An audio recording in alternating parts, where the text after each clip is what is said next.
Hey guys, what's up? CC Report here. I just wanted to make a quick video reacting to the Team USA game last night.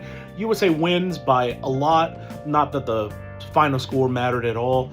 It was an ugly game. It was a game where nobody really was playing their best. Certainly, Caitlin did not have a great game. 8 points and 1 assist after that 12 assist game in the first game, and 3 turnovers. Not super great from her, but I think it could be pretty successfully argued that she was not very well set up for success. I just want to give you my quick reaction. Number one, Lawson and the rest of the coaching staff, they do not care what the final score of the game is. They are not trying to win the game. They are not trying to play any sort of like cohesive game plan to win the game. They do not care about any of that. The USA is already qualified for the FIBA World Cup, and even if they went winless, it wouldn't matter in the grand scheme of things. And frankly, they have so much talent that they don't have to try to win, and we saw that yesterday. They definitely were not trying to win, and they still won by like 50 points. So that's number one. They probably have had these lineups that they ran out there determined for weeks now, and they probably just slid in.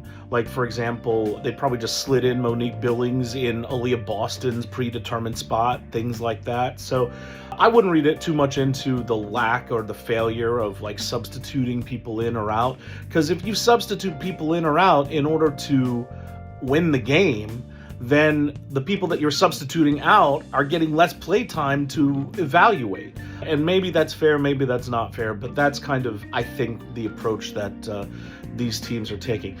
In terms of Caitlin's specific lineup, it was not a great one for her for several reasons. There are 3 players in particular that really did not mesh well with Caitlin and what Caitlin was trying to do last night, each for their own individual reasons. Dearica Hamby, great player in terms of a back-to-the-basket type of traditional post, big player, but she's not the type of player that is used to playing with a Caitlin Clark, that is used to playing with a point guard that is super athletic, that is used to playing with a point guard that is going to find you and make passes into the interior other than the traditional post pass.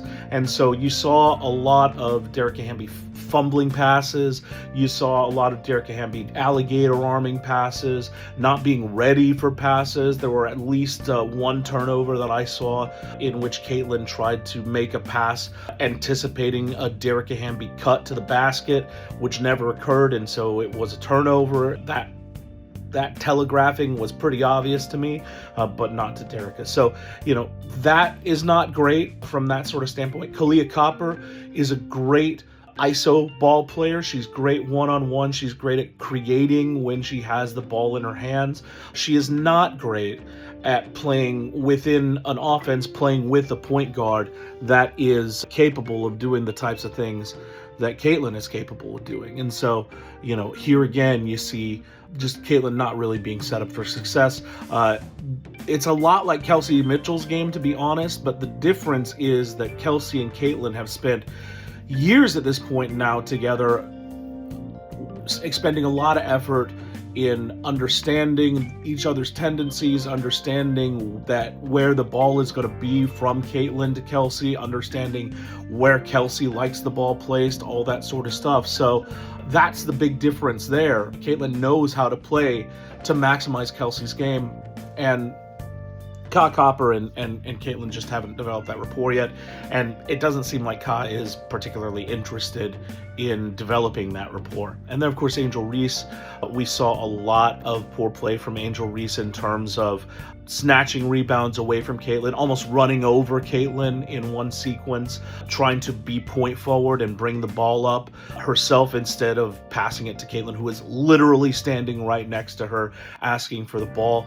And I'm not a big conspiracy tinfoil hat guy. I don't think that Angel was like intentionally trying to freeze her out to make Caitlin look bad, because to be honest, when she made those plays, Angel looked terrible. So the idea that she would make herself look terrible just to make Caitlin look bad, I don't think that is the proper explanation. I think that the better explanation is just she's used to playing point forward. She's had point guard tendencies in the past when she was growing up, before she had her growth spurt, you know, all these things. And when she played with the Sky last year, her point forward tendencies were encouraged because they didn't have a point guard that was worth a damn. So, you know, this is an adjustment that Angel needs to make. Obviously, it was not great. It was not a good look for her doing that. And, you know, the other thing I think is that Angel was just trying to do something, you know, find some sort of way to stand out. You know, maybe she's feeling the pressure of understanding that there are a lot of really good bigs that are in contention for the Team USA roster, and that she honestly right now would be one of the first ones cut. You know, she certainly would be cut before an A'ja Wilson or an Kahleah, you know, so she's trying to figure out a way to stand out over a Kiki Irifin, who is playing great. You know, what she needs to understand, in my opinion, is that the entire reason that she's there is to get rebounds and to get as many rebounds as she possibly can.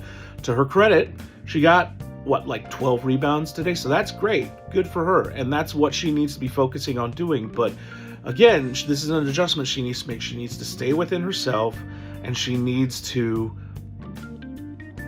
not look like a fool out there trying to play point forward when you've got one of the greatest point guards, if not the greatest point guards in the history of time, literally standing 2 feet away from you and asking for the ball. Like, this is just an adjustment she needs to make. So in all, as far as the Caitlin lineup is concerned, I think that everybody agrees we can throw that lineup in the trash. It was bad. The game itself was not great. And, you know, Caitlin obviously did not have her best game either, just to be fair.